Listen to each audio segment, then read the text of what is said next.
예, 오늘 이제 저희가 계속 마가복음 말씀 묵상해 가고 있는데요. 예수님은 지금 저희 사순절 기간인데 예수님도 이제 며칠 뒤면 십자가에 달리시는 그 길을 지금 묵묵히 최선을 다해서 이제 가고 계신 상황이고요. 오늘 본문 말씀의 배경을 좀 설명을 드리자면 예수님이 제자들과 함께 이제 예루살렘을 향해 가시고 계시는, 그러니까 예수님은 죽으러 가시는 길이었고요. 이제 제자들은 일명 그들의 마음에 뭐 오병이어 이적부터 죽은 자도 살리시고 이런 능력이 많으신 예수님이 굉장히 급박한 상황에서 이제 예루살렘으로 가자 하셨기 때문에 이제 드디어 왕이 되실 건가 보다. 이제 드디어 이 모든 능력을 감추지 않고 지금까지 숨어서 일하셨다면 이제 드러내서 왕이 되시겠구나라고 여겼던 것 같아요. 그래서 이 제자들에게 예수님이 설명을 오늘 본문에 보면 세 번째로 말씀하세요. 내가 죽을 거다. 내가 대제사장과 서기관들에게 넘겨질 거고 침뱉음 당하고 굉장히 구체적으로 얘기를 하시더라고요. 채찍질 당하고 희롱과 조롱을 당하고 이 복음서들을 다 종합해 보면 이렇게 치욕적인 일을 겪은 뒤에 죽을 거고 그리고 마지막 날에 살아날 거다라고 얘기하시는데, 이걸 세 번째, 사람이 왜 한 번 얘기하면 못 알아들을 수 있고 두 번 얘기하면 못 알아들을 수 있는데 오늘 본문에 세 번째 얘기를 하십니다. 그런데 제자들이 전혀, 그래서 저희 인간은, 사람은, 죄된 본성을 가진 저희는 연약한 것 같아요. 듣고 싶은 것만 듣고 듣기 싫은 건 외면할 수 있는 탁월한 능력이 있는, 분명히 세 번을 듣고도 이걸 아주 강력하게 못 알아들을 수 있는, 내가 원하지 않으면 그럴 수 있는 게 사람인 것 같아요. 그래서 전혀 못 알아들어요. 못 알아듣는 걸 어떻게 알 수 있는가 하면, 예수님의 제자 중에 수제자 3인방, 그러니까 예수님이 다른 제자들은 안 데리고 가시는 곳까지 데리고 다니시는 제자들이 있어요. 그 12살 소녀가 죽었을 때 그 소녀를 달리다 보면 일어나라고 하실 때도 다른 제자들은 안 데리고 들어가시고, 무슨 이유인지 저는 아직 잘 모르겠지만 딱 요 세 제자만 데리고 가시고, 변화산도 세 제자만 데리고 가시고, 그래서 이제 수제자라고 이제 저희가 후에 이제 이름을 붙인 제자들 3명이 있어요. 누군지 아실까요? 요 제자들이 베드로와 요한과 야고보, 이렇게 셋입니다. 자, 그런데 요한과 야고보는 형제입니다. 이 구성이 굉장히 베드로에게 지금 불리한 상황이긴 한데요. 형제 둘과 이제 베드로가 예수님의 수제자인데, 오늘 본문에 보면 이 수제자 셋 중에 2명이, 이 형제 둘이, 짜고 야고보와 요한이 예수님께 청탁을 하는 장면이, 이제 예수님이 이제 예루살렘의 왕이 되러 가신다고 딱 생각하니까 왕 되기 전에 이 청탁을 넣어야 되는 겁니다. 지금 왕이 돼서, 그래서 지금 예수님에게 이렇게 질문을 해요. 선생님이여, 무엇이든지 우리가 구하는 바를 우리에게 하여 주시기를 원하옵나이다. 그렇게 이제 물어봤더니 예수님이 바로 다시 질문을 하세요. 너희에게 무엇을 하여 주기 원하느냐. 오늘 말씀에 제가 이렇게 주보에 실린 제목입니다. 내가 뭐 해주랴, 내가 너희에게 무엇을 해주기를 원하느냐라고 예수님이 물으십니다. 그랬더니 뭐라고 대답하는가 하면, 주의 영광 중에서 우리를 하나는 주의 우편에 하나는 좌편에 앉게 하여 주옵소서.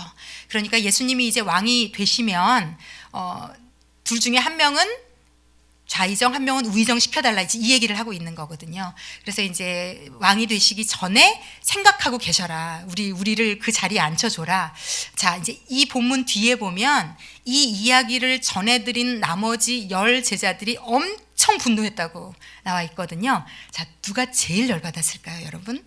네, 아마도, 이건 뭐 베드로가 제일 열받지 아니, 셋이 수제자로 다녔는데 자기를 쏙 빼고 둘만 청탁한 것이 피는 물보다 진하다, 뭐 이렇게 되는지 잘 모르겠지만, 네, 그랬을 것 같습니다. 자, 그런데 예수님이 결국은 너희가 지금 너희들이 구하는 게 뭔지를 모르고 지금 나한테 얘기한다. 그래서 결국은 그들이 원하는 대로 응답받지 못했습니다. 자, 그런데 우리도 이 예수님을 믿고 구원을 받고 이 교회라는 곳을 다니게 되면 사실 이 제자들의 질문을 우리도 늘 하고 있는 것 같아요. 선생님이여, 무엇이든지 내가 구하는 바를 저에게 해주십시오. 우리는 이제 하나님에게, 하나님, 뭐든지 제가 원하는 걸 도와주세요, 해결해 주세요. 그리고 그 해결 받기 원하는 것들을 하나님께 끊임없이 얘기를 저희가 합니다. 그런데 만약에 그래서 해주십시오 했는데 예수님이, 그래, 내가 너한테 뭐 해주랴, 네가 구하는 거, 원하는 게 뭐니? 라고 물으시면, 오늘 만약에 나타나서 물으신다면 뭘 대답을 하시겠습니까? 굉장히 그렇다면 신중해져야 되지 않을까요? 근데 제가 이 질문을 놓고 좀 생각하다 보니까 성경에 구약에 나오는 인물 중에 하나 구했는데 그거 플러스 아주 많은 것들을 받은 분이 한 분 계시잖아요. 그래서 이게 하나님한테 대답할 때는 신중해야 되는구나. 그분 마음에 드는 걸 잘 얘기를 해야 되는구나 라는 마음이 저에게 있어요. 저희가 잘 아는 솔로몬인데 솔로몬이 하나님이 나타나서 물어보시잖아요. 내가 너에게 뭘 해주랴. 그랬더니 솔로몬이 그렇게 얘기해요. 제가 생각해도 참 기특한 대답을 했더라고요. 하나님이 저는 굉장히 부족한데 저에게 많은 백성을 맡겨주셨는데 이 백성들을 도와야 되는데 저에게 이 백성을 재판할 지혜가 없다. 저에게 이 백성들을 공평하게 잘 이끌고 다스리고 재판해 줄 수 있는 지혜를 주십시오. 그랬더니 성경에 뭐라고 써 있냐면 이 대답이 하나님 마음에 든지라 이렇게 써 있어요. 그래서 하나님이 뭐라고 얘기하시냐면 이렇게 얘기하세요.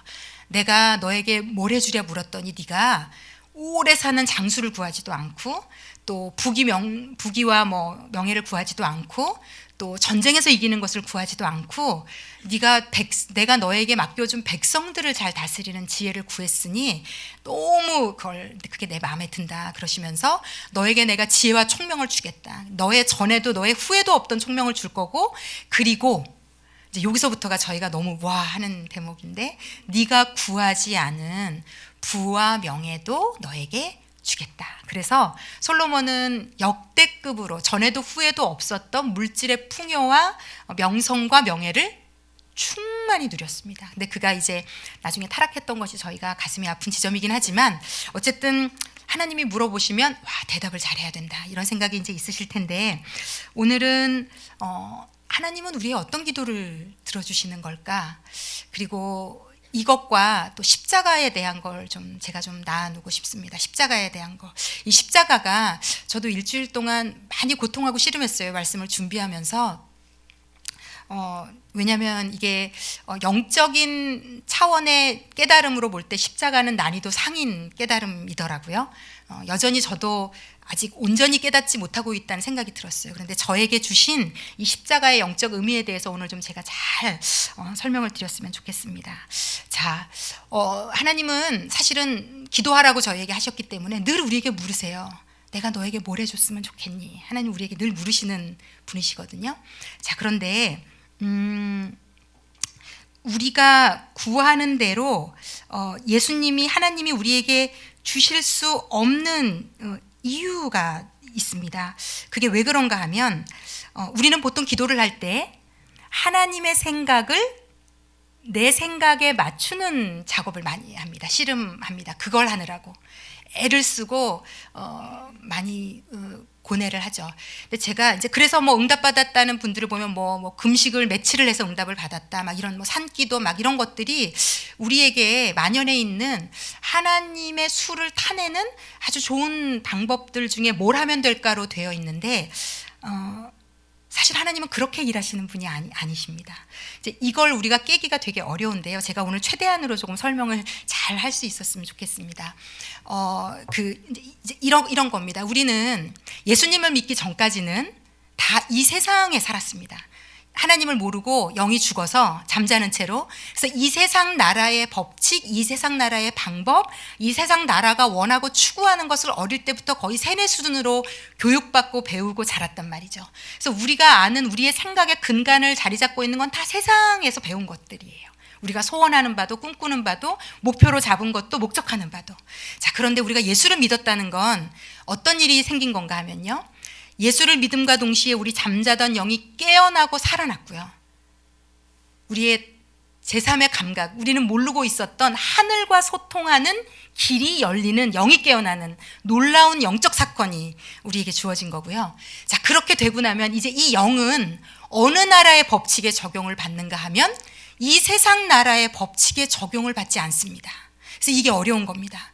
예수를 믿는다는 건 교회를 열심히 다닌다는 것을 훨씬 넘어섭니다. 하늘의 영적 차원의 세계, 보이지 않는 하늘나라의 것들을 이제 경험하는 길이 열린 겁니다. 이제 길이 열렸다는 것과 그거를 경험한다는 건 두 개 다 또 다른 이야기입니다. 그런데 일단 길은 열렸습니다. 예수를 믿으면서. 그래서 성경에 보면 우리가 에베소서에 하늘에 앉히었다라고 얘기해요. 우리는 하늘에 앉은 자가 된 겁니다. 그러니까 육체는 이 땅에 있지만 영적으로 하늘과 소통하는 길이 뚫린 겁니다. 자, 이렇게 영적으로 깨어난 자들에게는요, 하늘 아버지 나라의 법칙, 하늘나라의 법칙에 우리는 적용을 받습니다. 근데 이걸 우리는 한 번도 배운 적이 없는 게 문제예요. 배운 적이 없어요. 몰라요. 이 세상 법은 너무 많이 잘 배웠어요. 그런데 하늘나라의 법칙은 성경에만 나와 있습니다. 하나님을 통해서만 배울 수 있습니다. 그래서 빌립보서에 뭐라고 돼 있냐 하면, 우리가 예수를 믿고 나면 우리의 시민권은 하늘에 있는지라 이렇게 되어 있습니다. 그러므로 이제부터는 우리의 시민권이 이 땅이 아닌 이 땅을 초월해서 하늘에 있어요. 그러면 그 나라의 시민권을 가졌다 함은 그 시민으로서의 모든 복을 누린다는 그 의미는 그 나라 법을 알아야 됩니다. 그래서 우리가 하는 기도가 때로는 응답받지 않는 게 바로 이런 케이스예요. 하나님 나라의 법이 있고 이 세상 나라의 법이 있는데 비슷한 맥락을 가진 것도 있지만 많은 경우 이 두 개는 반대가 되는 경우가 많이 있습니다. 그래서 우리가 이 땅에서 경험하고 원하는 것들을 구하는 것이 더 최고인, 최상인 하늘나라의 법칙과 맞지 않을 때 하나님께서는 때로 우리의 기도를 막기도 하시고 바꾸기도 하시고 유보하기도 하시고 더 좋은 다른 방식의 것으로 주시기도 하는 등의 일을 해가고 계십니다. 이게요, 좀 쉽게 표현하자면 이래요. 이 세상 방식과 하늘나라의 방식이 정말 많이 달라요. 악을 이기는 방식도 달라요. 그래서 예를 들어 부부싸움 하나를 하고 나서 어떻게 처리하는지 세상 사람들이 말하는 것과 하나님 나라에서 얘기하는 건 완전히 다릅니다. 그런데 예전에 그래도 그 한 20-30년, 30-40년 전에 우리나라가 약간 유교적인 색채가 강하고 그렇게 좀 돌아갔을 때는 폐단도 많았지만 뭐 예를 들어 부모에게 공경을 한다든지 예의범절에 대한 맥락에 있어서 좀 공유할 수 있는 틀이 비슷한 것들이 많이 있었어요. 그러나 이제 세대가 더해가면서 이제 21세기는 그렇지 않아요. 아이들이 부모 말이라고 무조건 듣는 걸 오히려 뭐 그런 얘기를 하면 꼰대라고 명명하고 이 뭐 방식들이 다 어른들이 얘기하는 걸 무조건 따르는 시대는 이미 지났습니다. 이제 점점 그렇게 될 겁니다. 그래서 이 점점 세상 나라와 하나님 나라의 가치는 점점 더 멀어지고 간극이 벌어지고 있습니다. 그래서 어찌되었건 악을 대하는 방법, 사람과의 원수나 내가 마음에 들지 않는 사람을 대하는 방법부터 돈에 대한 개념부터 시간에 대한 개념부터 성공, 명예, 인정받는 것에 대한 개념은 더더군다나 더 다릅니다. 그런데 우리의 기도는 대부분 세상에서 배운 관점이 다 우리의 기도예요. 세상에서는 높아지는 것, 돈 많이 버는 것, 높은 자리에 올라가는 것, 많이 갖는 것, 이것이 가장 좋은 가치인 것을 우리가 많은 언론과 모든 것을 통해서 경험하고 있고요. 어려서부터 그걸 경험하면서 자랐고요. 그런데 하나님 나라는 이따가 성경에도 보여주실 텐데 뭐 학벌, 집안, 어떤 우리가 최고의 가치로 여기는 것들이 하나님께는 사실 그렇게까지 중요하지 않으세요. 그리고 하나님의 가치는 그렇다는 걸 예수님이 태어날 때부터 보여주셨어요. 하나님이 인간의 몸을 입고 이 땅에 오실 때 왜 마구간에서 태어나셨겠습니까? 만약에 이 세상에 최고의 자리가 있다면 하나님은 그 자리에 태어나셔야 당연한 분이세요. 그런데 하나님의 가치로 보기에는 이 세상에 최고로 좋은 것과 마구간이 하나님의 하늘나라 시민권을 가진 하나님의 가치에는 그다지 다른 게 없는. 근데 여전히 왜 우리의 기도가 하나님의 마음에 조금 더 달라졌으면 좋겠다라고 여겨지실 수밖에 없는가 하면 우리가 구하는 많은 것들은 다 성공해야 되고 올라가야 되고 잘 살아야 되고 합격해야 되고 좋아져야 되는 우리가 생각하는 것밖에는 없어요. 그래서 우리가 원하는 건 내가 원하는 것을 내가 원하는 때에 내가 원하는 방법 중에는 많은 경우 하늘나라에서 최고로 여기는 가치관과 맞지 않는 경우가 정말 많이 있습니다.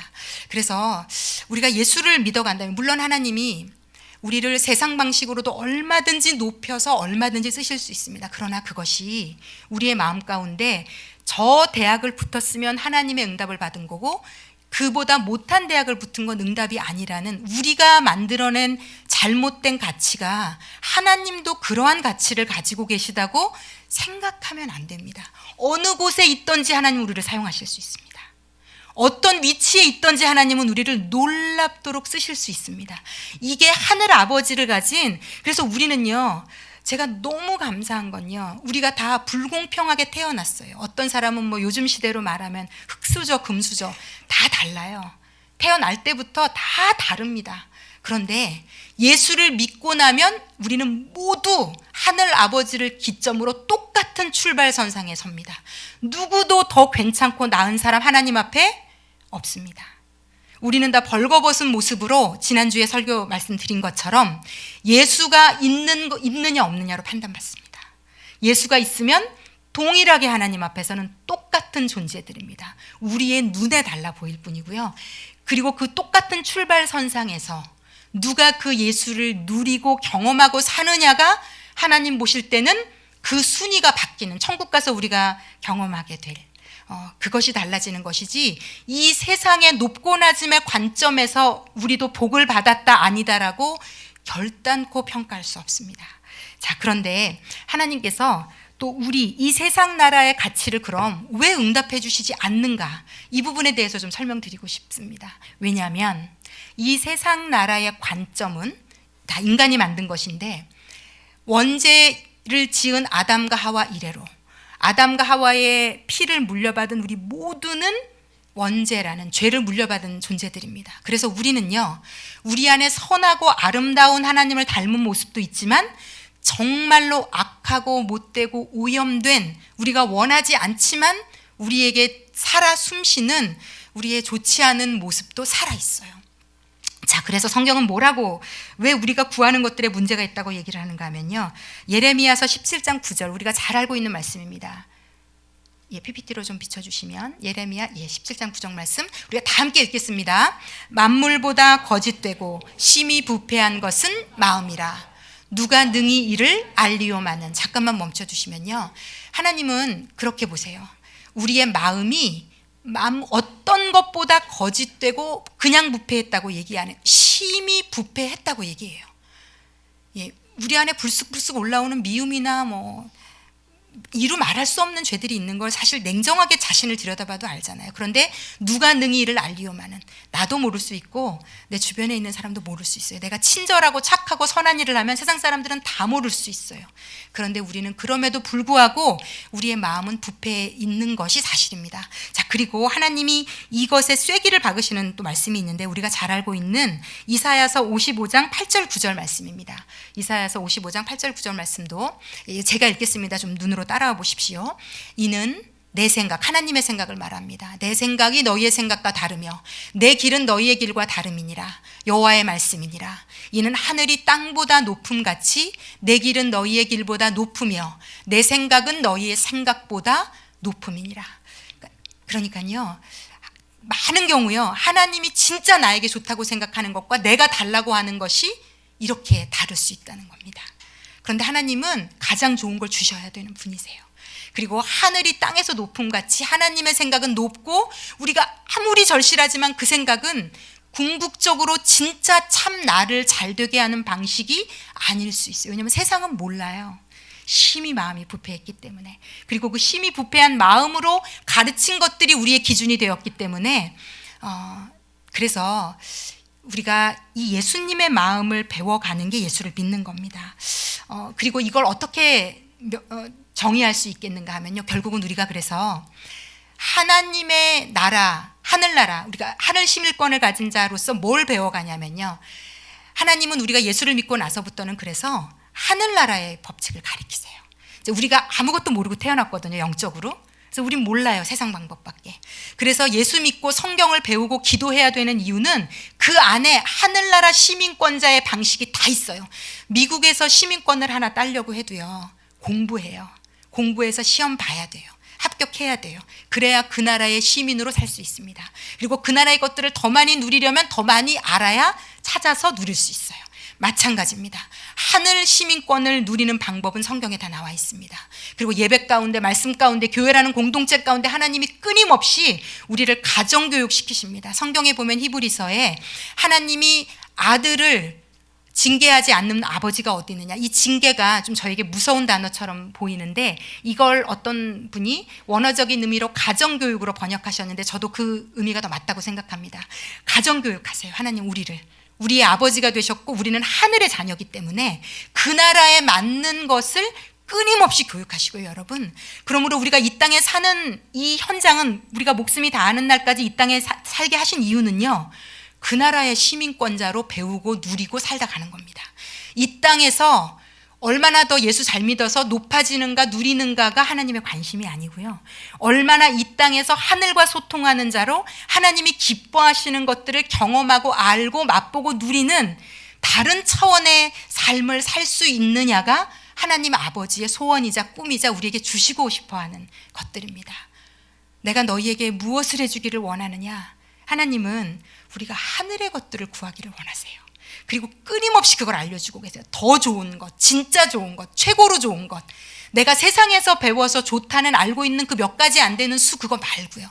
하나님이 보실 때 내 인생에 계획하신, 그래서 우리가 매일 외우는 주기도문에 뜻이 하늘에서 이루어진 것 같이 땅에서도 이루어져야 이게 진짜입니다.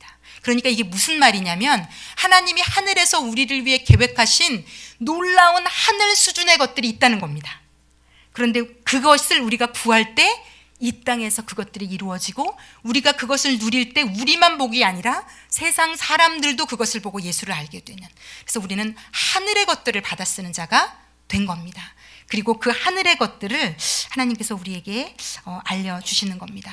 자, 그러면 우리가 구해야 되는 것들이 하늘의 것들인데, 제가 오늘 그 하늘 가치관, 하나님이 가장 중요하게 여기시는 그 가치관이, 제가 이번 주 내내 말씀을 묵상하면서 그 가치관의 총체가 어디 있는지를 제가 깨닫게 되었는데, 그게 십자가에 있더라고요. 이 십자가가 단순히 우리를 구원하시고 피 흘리시는 그것을 훨씬 넘어서는, 거기에 하나님의 마음, 하나님의 생각, 우리가 믿는 신의 모든 근간이 그 안에 다 들어있어요. 제가 묵상하다 보니 이런 생각이 들었어요. 하나님은 전능하시잖아요. 못하실 게 없잖아요. 예수님도 하나님의 본체 하나님이시니까 그러하시거든요. 예수님이 십자가에 달리시기 전에 여러분 다 아시는 얘기예요. 대제사장의 종, 마태복음인가에는 이름도 나와 있어요. 말고라는 대제사장의 종이 예수님 잡혀가시기 전에 베드로가 칼을 가지고 있었거든요. 예수님 잡혀가시기 전에. 그런데 베드로가 예수님 못 잡아가게 하려고 칼로 그 대제사장 말고의 귀를 베요. 그랬더니 예수님이 뭐라고 얘기하시냐면 베드로에게 말려요. 너는 내가 지금 당장 12군단도 더 되는 천사를 불러서 이 얘네들을 다 해결할 수 있는 것을 모르냐고 물어보세요. 그러면서 예수님이 그 귀를 떨어진 귀가 떨어진 칼에 베어서 떨어진 귀를 잡아서 그 종에게 붙여주세요. 이게 예수님이 이 땅에 살아생전에 행하신 마지막 우리 눈에 보기에 기적과 같은 일이에요. 그러니까 예수님은요, 십자가에 달려서 잡혀가시기 직전까지도 모든 전능한 하나님의 능력이 다 있었어요. 그런데 그 능력을 가지고 잡혀간 거예요. 진짜 12군단도 더 되는 천사를 불러서 거기 있는 군인들 다 죽이고 말 안 듣는 우리 인류를 노아의 홍수보다 더 무섭게 다 없앨 수 있는 능력이 예수님에게 있으셨어요. 그런데 예수님은, 저는 그래서 예수님이 전능하다고 믿게 됐어요. 이제는. 예전에는 안 그랬는데 이제는요, 하나님의 전능하심의 끝판왕이 어디 있는가, 그 모든 권세와 능력을 가지고 인간의 몸을 입고 오셔서 십자가의 길을 걸어가셨다는 게 하나님이니까 가능한 일이라는 생각이 들었고요. 그 능력을 가지고 십자가에서 물과 피를 다 쏟고 죽으신 것이 하나님의 전능하심의 결정체라는 것을 알게 되었어요. 그래서 예수님이 십자가의 죽으심으로 그런데 제가 또 이런 생각이 들었어요. 십자가가 우리에게 한 것이, 우리는 이제 우리를 구원하시고 죄를 용서받았다. 정말 맞아요. 우리 입장에서 보자면 가장 중요한 겁니다. 이 죄라는 것은요, 여러분, 죄는 없어지지 않아요. 이게 죄가요, 되게 무서운 거예요. 무섭고도 더러운 죄라고 표현을 하잖아요. 죄는 무서워요, 여러분. 우리가 태어나기 전, 엄마 뱃속에 있을 때부터도 아이들은 죄성이 있기 때문에 죄를 짓는데요. 태어난 아이가 갓난아기도 거짓말로 울 줄 안대요. 엄마를 조정하려고 말은 못하니까. 이게 놀라운 지점이에요. 그러니까 우리는 뼛속까지 죄된 본성이 있는 거죠. 그렇게 물려받은 거죠. 그래서 인간은 죄 가운데 그렇게 살아갈 수밖에 없는데 그 죄가 계속 쌓여요. 제가 이제 지난주에는 새우깡으로 여러분에게 이제 좀 쉽게 설명을 해드렸다면, 제가 이제 중고등부 수련회 같은 걸 하면 아이들이 죄에 대한 이해를 시키기 너무 어려워요. 죄가 너무 어려워요. 내가 무슨 죄를 졌냐는 거죠. 더 못된 애도 있고 TV에 나오는 더 이상한 살인자도 있는데 나는 죄인이 아니다. 애들이 인정하지 않아요. 그래서 얘네들을 어떻게 하면 죄 지은 것을 영적으로 좀 설명을 할까 하다가 하나님이 주신 지혜로 수련회 할 때 이제 이런 적이 있었어요. 선생님 한 분을 세워놓고 아이들이 이제 수련회 때 오면 가방을 싸갖고 오잖아요. 그래서 가방을 다 앞으로 가지고 오라고 얘기를 해요. 그래서 이제 이 죄라는 것은 여러분 강력한 힘을 가지고 있고 사라지지 않아요. 그래서 우리가 힘들고 무겁고 병도 들고 짜증나고 신경질 나고 더 죄가 많아지는 건 이 죄를 해결하지 않으면 죄는요 우리의 영에 쌓여가기 시작해요. 우리에게 무거운 짐이 돼요. 그래서 아이들에게 너희들이 잘 짓는 죄를 불러보라고 해요. 그럼 아이들이 불러요. 거짓말했어요. 엄마한테 짜증냈어요. 부를 때마다 아이들의 가방을 선생님에게 다 지게 만들어요. 하나 얘기할 때마다 한 개 져주고, 두 개 얘기할 때마다 두 개 져주고. 여러분, 영의 눈을 들어보면 죄는 예수님의 십자가가 우리에게 실로 놀라운 능력이자 은혜이자 전부인 것은요, 우리 힘으로는, 죄를 가진 우리는 그 죄를 떼어낼 수가 없어요. 여러분 그런 거 경험해 보셨어요? 누가 너무 미운데, 너무 괘씸한데, 제발 좀 생각하기 싫은데 자다가도 생각이 나고 일어나서도 생각이 나고, 그 괘씸하고 밉고 싫고 막 그게 사람을 막 열뜨게 만들고 막 괴롭게 만들고 고통하게 만들고 그 생각에서 빠져나오지 못하게 만들고, 정말 너무 괴로워서 생각하고 싶지 않아서 정말 뇌를 꺼낼 수만 있다면 꺼내서 씻어서 생각을 안 하고 싶은데 도저히 내 힘으로는 어떻게 할 수 없을 만큼 고통스러운, 죄는 이렇게 사람을 괴롭게 하는 겁니다. 그 죄의 모습은 내가 받은 상처의 죄도 그렇고요, 내가 누군가에 준 죄도 그래요. 죄는 살아서 에너지가, 강력한 에너지를 가지고 우리를 무겁게 하고 힘들게 하고 지치게 하고 아프게 하고, 그래서 서로 더 아프게 만들고, 이게 죄의 속성이거든요. 근데 하나님은 그 죄를 인간의 방법으로는 해결할 수 없다는 걸 하나님은 알고 계셨어요. 그래서 이 세상의 모든 거에는 다 지우개가 있거든요. 하물며 하다못해 연필로 지운 건 지우개가 또 따로 있고요. 볼펜으로 그린 건 볼펜으로 지우는 게 따로 있고요. 옷에 묻은 것도요, 네이버에 치면 립스틱 자국 묻은 거 지우는 법 딱 치면 어떻게 하면 립스틱 자국 묻은 거 지워지는지, 피 묻었을 땐 어떻게 하는지, 옷에 볼펜 묻었을 땐 어떻게 하는지 다 달라요. 지우는 방법이. 그까짓 옷 하나도 지우는, 뭐가 묻었느냐에 따라 지우는 방법이 다 다른데요, 우리 영혼에 묻은 죄는요 쌓이고 쌓이고 쌓여만 가고 나를 무겁게 하고 힘들게 하고 지치게 하고 악다구니가 나게 하는데도, 그렇게 아프게 하는데도 우리의 방법으로는 해결할 수 없어요. 이걸 꺼낼 수 없어요. 분리할 수 없어요. 그래서 하나님이 우리 영혼의 죄를 지우는 지우개는 뭐냐면, 성경이 말해요. 구약에 제가 요즘 제자 양육하는데 어떤 분이 그러더라고요. 도대체 왜 그렇게 짐승을 많이 잡고 왜 이렇게 성경에는 피 너무 좀 이상해요 목사님. 그런데요, 성경에 하나님의 법이 있는데, 하나님은 피가 죄를 사하느니라, 이게 하나님의 법이에요.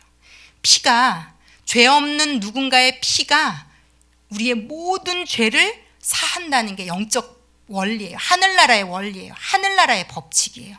그래서 하나님은 죄인인 우리의 모든 죄를 용서해 주시기 위해서 인간의 몸을, 피 흘릴 수 있는 인간의 몸을 입고 이 땅에 오셔서 자신의 죄 없는 피를 흘려서 우리의 죄를 지워주신 겁니다. 그래서 예수님의 피는 우리 영혼의 죄의 지우개예요. 그래서 지금도 하나님, 제가 너무 미워요 아버지. 그 미움이 제 영혼에서 사라지질 않아요.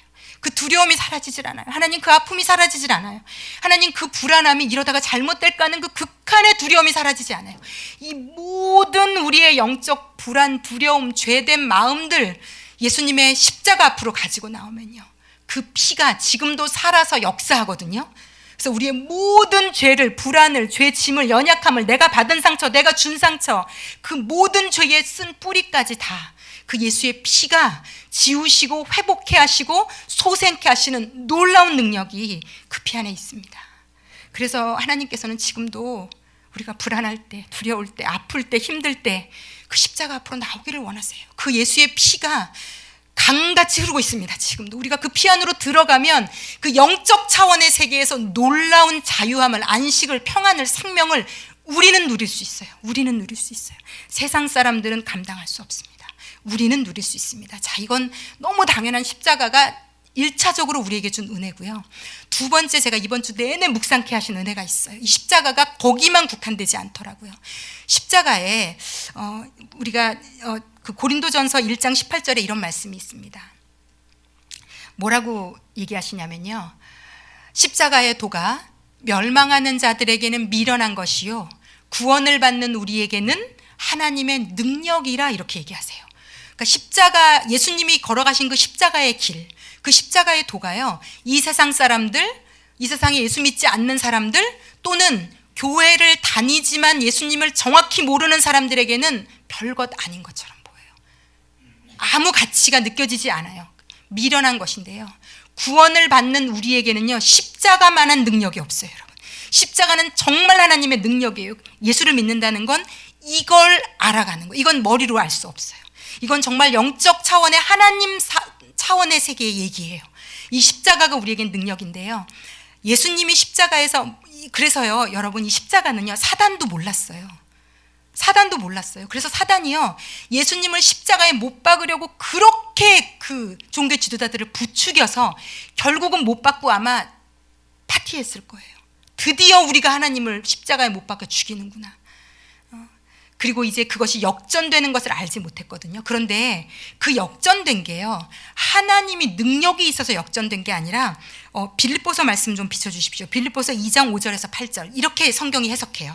제가 읽어드릴게요. 좀 따라와 보세요. 너희 안에 이 마음을 품으라. 곧 그리스도 예수의 마음이니 그는 근본 하나님의 본체시나 하나님과 동등됨을 취할 것으로 여기지 아니하시고 오히려 자기를 비워 종의 형체를 가지사 사람들과 같이 되셨고 사람의 모양으로 나타나사 자기를 낮추시고 죽기까지 복종하셨으니 곧 십자가에 죽으심이라. 그러니까 이게 무슨 말이냐면요, 그 십자가에서 했던 행위 자체도 우리에게 능력인데요, 그 십자가, 하나님은 절대로 지면 안 되는, 하나님은 죽으실 수 없거든요. 그런데 그 십자가를 지기 위해 하나님이 낮아지시고 헌신하시고 손해보고 조롱당하고 걸어가신 그 길 있잖아요. 하나님이 우리에게 이렇게 얘기하세요. 너희 안에 이 마음을 품으라. 십자가에 죽으심이라. 그러니까 우리가 믿는 하나님의 본질의 가장 핵심은 뭐냐면요, 우리 하나님은요, 희생하고 헌신하고 낮아지고 손해보고 자기의 것을 아낌없이 주는 분이세요. 이게 하나님 본질의 총체예요. 그런데 이게 우리 죄된 본성에 가장 우리가 받아들이고 싶지 않아 하는 거예요. 손해보고, 왜 내가? 부부싸움을 하나 해도, 부모 자식지간에도 제가 가장 많이 듣는 질문이에요. 제가 상담할 때, 왜 제가요? 왜 맨날 저만 희생해야 돼요? 왜 저만 억울해야 돼요? 그런데 예수님은 하나님이신데 억울하고 낮아지고 손해보고 희생하고 헌신하는 길을 가셨단 말이죠. 그리고 이 마음을 품는 자는 어떻게 되냐면요, 그 우리가 잘 아는 구절이 그 다음에 나와요. 빌립보서 그 다음 구절 좀 비춰주시면, 하나님이요, 예수님을 높여주신 이유가 이렇게 돼 있어요. 이러므로 하나님이 그를 지극히 높여 모든 이름 위에 뛰어난 이름을 주사 하늘에 있는 자들과 땅에 있는 자들과 땅 아래에 있는 자들로 모든 무릎을 예수의 이름에 꿇게 하시고 모든 입으로 예수 그리스도를 주라 시인하여 하나님 아버지께 영광을 돌리게 하셨느니라. 아멘. 하나님은요, 그 길을 알고 걸어가는 자를 높이십니다. 그러니까 정말 높아지는 그 감격과 영적 은혜는 누가 받아가지는가 하면요, 이 십자가의 길의 은혜를 깨닫고 그 길을 가는 자에게 있습니다. 하나님이 어떤 자를 세상적으로도 높여 쓰실 수 있는가 하면, 왜 하나님이 우리에게 세상적인 모든 보화를 지금 당장 주실 수 없는가 하면요, 이 십자가의 은혜의 원리, 하나님 마음의 방식이 없는 사람에게 세상의 복을 부어주면 어디로 가냐면 세상으로 갖고 떠나요. 제가 이거 예전에도 계속 예를 들었는데, 왜냐하면 제가 이 예를 드는 이유가 제가 그때 많이 놀랐거든요. 제가 그때 고3 아이들을 막 기도해주고 있었는데 하나님이 저에게 이런 마음을 주시더라고요. 그렇게 시험에 붙여달라고 아이나 엄마나 아빠나 그렇게 작정하고 기도하던 많은, 이것만 해주시면요, 하나님, 그렇게 기도하던 많은 영혼들이 그 합격증을 붙들고 나를 떠났다고 하나님 제 영혼에 말씀해 주시더라고요. 얼마나 많은 이 땅에 예수 믿는 영혼들이 이것만 해주시면 그걸 해줄 때 그걸 들고 예수를 떠나는, 그런데 예수를 떠나면 저주받은 인생이거든요, 여러분. 지옥은 예수가 없는 곳이 지옥이거든요. 내가 세상에서 조금 부족하고 연약하고 못 되는 것이 불행한 것이 아니고, 영적 차원의 하나님 나라의 시민권자들은요, 하나님과 함께하지 않음이, 지금도 살아 역사하시는 그 하나님이 보이지 않고 영적 차원의 세계에 하늘에 앉혀있는 내가 느껴지지 않고 하나님과 소통이 끊기는 것이 우리에겐 지옥입니다. 그것이 우리에게는 심판이고, 그것이 가장 큰 우리에게는 두려워해야 되는 일입니다. 그런데 우리가 이 십자가의 그 가치가 우리 영혼에 없으면, 하나님은 하나님이신데, 전능하신 모든 것을 다 가지신 분인데, 그분이 가장 중요하게 여기는 가치는 그럼에도 군림하지 않고 권세 부리지 않고 낮아지고, 우리 같은 피조물인 인간을 위해서 희생하고 낮아지고 손해보는 길을 그 전능함을 가지고도 가시는 그 전능하신 하나님이 우리 아버지 하나님이세요. 우리가 예전에 너무나도 수많은 부흥회에서 하나님은 놀라운 기적과 이적과 우리 삶에 복 주시는 것만, 물론 하나님은 당연히 하실 수 있는 분이고 하십니다.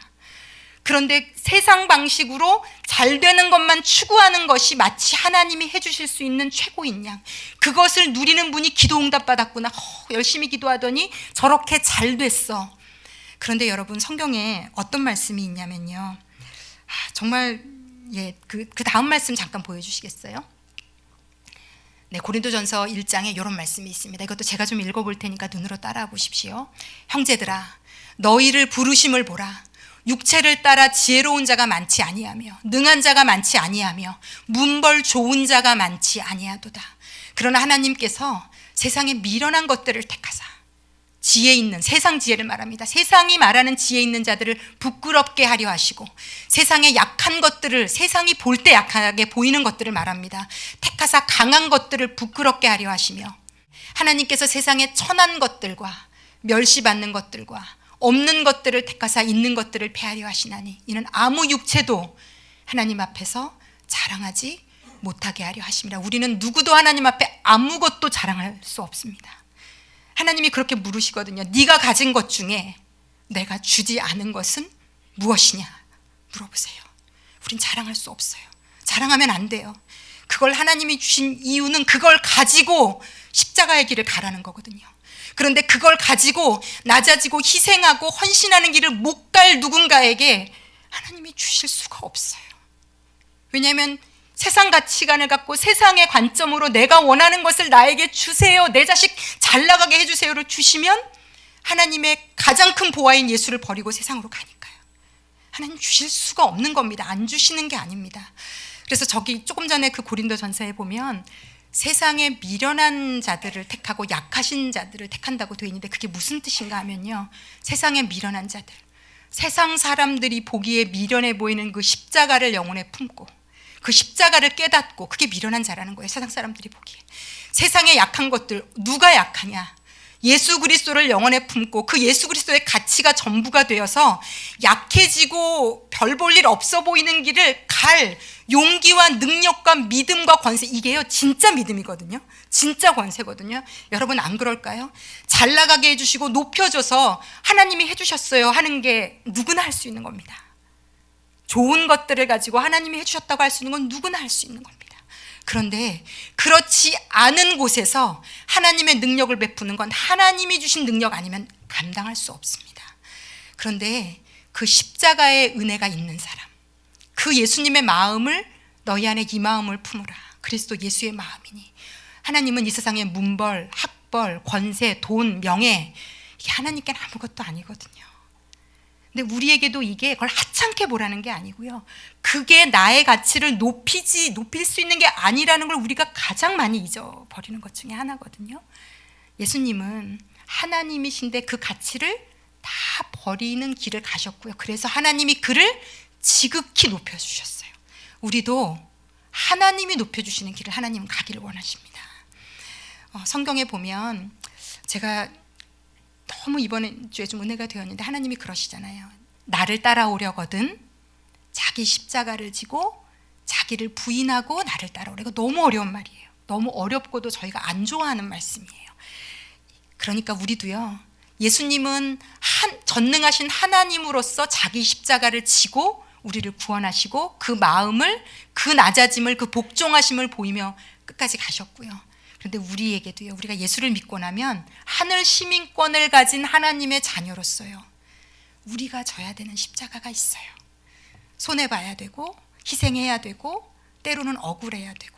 예수를 믿는 길이 저는 예전에 손해 안 보고 희생 안 하고 내가 높여지는 길인 줄 알았어요.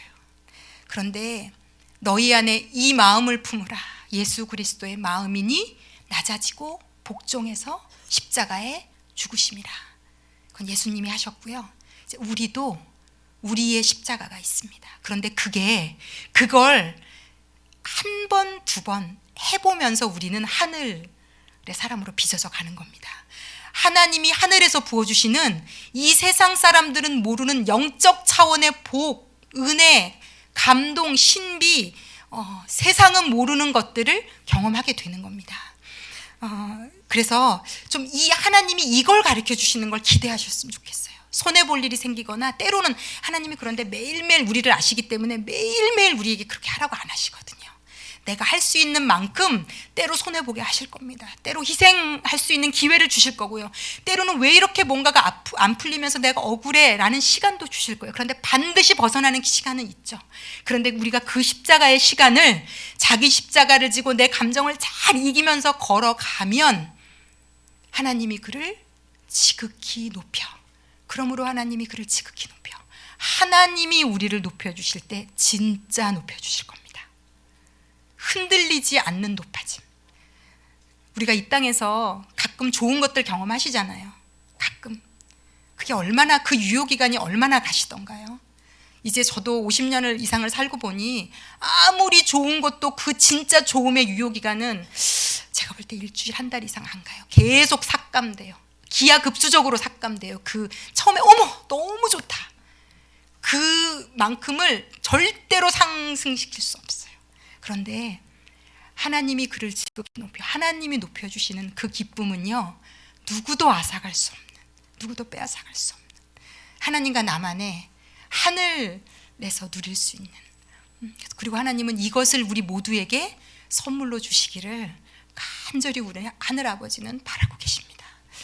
우리를 만드신 하늘 아버지는요, 우리가 이 땅의 것만 보다가, 이 땅의 것만 바라다가, 이 땅의 것만 꿈꾸다가 하늘 아버지가 주시는 이 놀라운 차원의 복은 다 놓치고 천국으로 오는 그런 안타까운 이 땅의 인생을 살게 되기를 정말 간절히 바라지 않으시고요.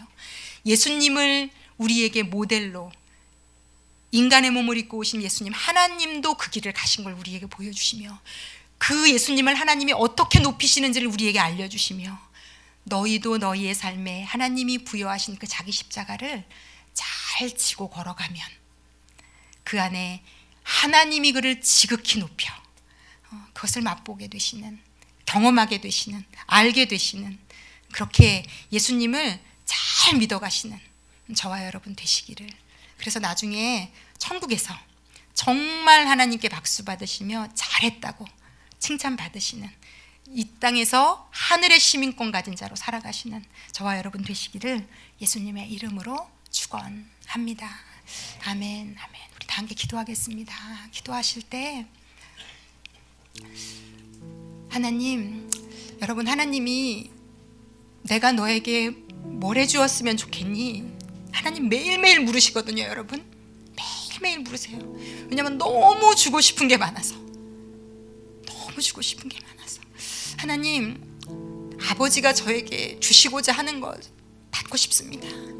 하늘에 이미 계획된 저의 인생의 가장 좋은 그것을 알아볼 줄 아는, 그것을 구할 줄 아는 그런 인생 되기 원합니다. 하늘의 시민권자로 하늘의 복을, 이 십자가 안에 있는 그 축복을 헌신하고 희생하고 손해보는 것이 오히려 은혜가 되고 복이 되고 감사가 되는, 아버지, 그런, 아버지, 저는 못합니다. 성령님 도와주셔서 저도 자기 십자가를 지고 나를 부인하며 이 땅에서 멋지게 걸어가는 복된 인생 되도록 도와주십시오. 우리 다 함께 기도하겠습니다. 사랑하는 하나님 아버지, 오늘도 예배 가운데 십자가를 통한 하늘나라의 가치를 알려주셔서 감사합니다. 하나님, 우리가 이 땅의 것만 바라보고 이 땅의 것만을 구하는 아직도 여전히 세상 방식에 사로잡혀 있는 우리의 마음을 예수의 보혈로 깨끗이 덮어주시고 이 십자가의 길, 그러나 살아있는 길, 좁지만 넓은 길, 축복의 길, 생명의 길, 아무도 상상할 수 없는 은혜와 생명을 누리는 이 길, 아버지, 당신께서 우리 가정교육하실 때 잘 그 교육을 받으며 걸어가는 인생 되기 원합니다.